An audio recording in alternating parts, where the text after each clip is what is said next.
Another fantastic rules change is a change to players voluntarily leaving the court.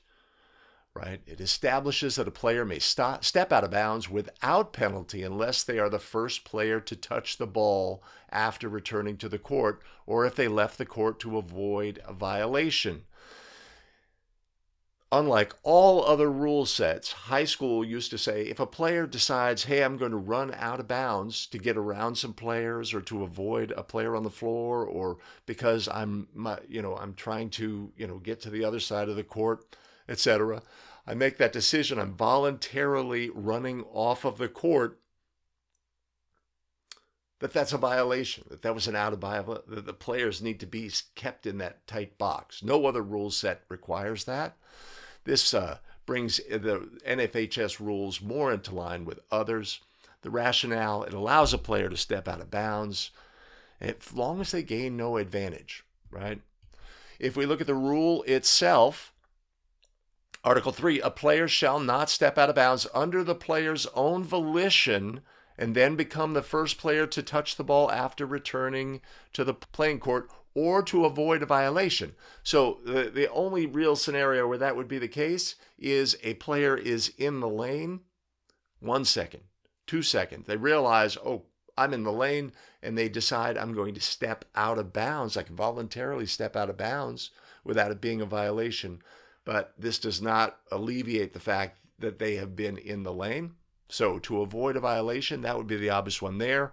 And they can step out of bounds and not be the first to touch the basketball. Now, this is a great change. Let's look at a couple of video clips here to really clarify. This is something that I think many officials are going to go down the wrong path, trying to read things into this. Okay, so let's look at some video clips and show exactly what this rule is addressing.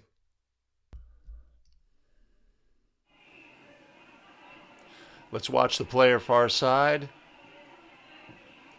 They run voluntarily, leave the court, go out of bounds.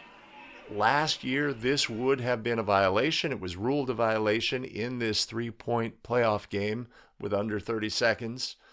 NFHS says this is nonsensical. Let's fix it. This player gained no advantage on this play.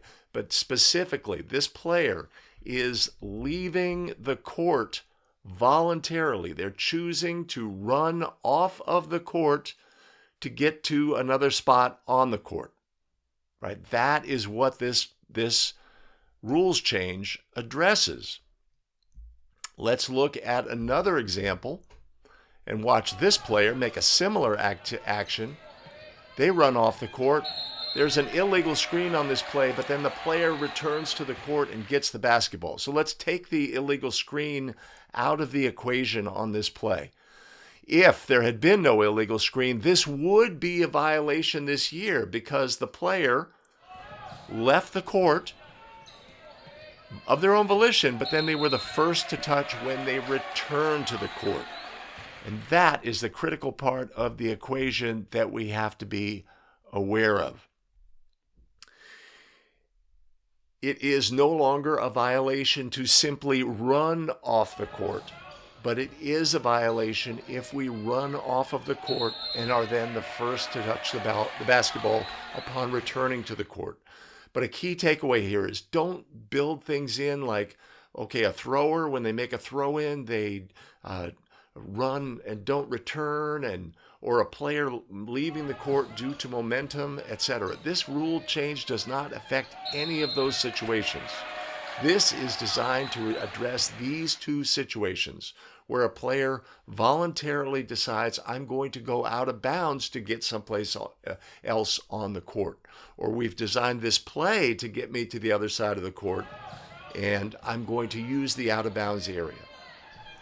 So if a player steps out of bounds, or runs rather out of bounds, and gains no advantage, it is no longer a violation. Don't try to overthink this rule, but it's a great rules change. Common sense rules change. That's all I can say.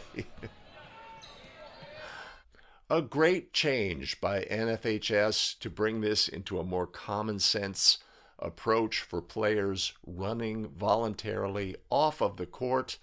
We like it. We like the rules change.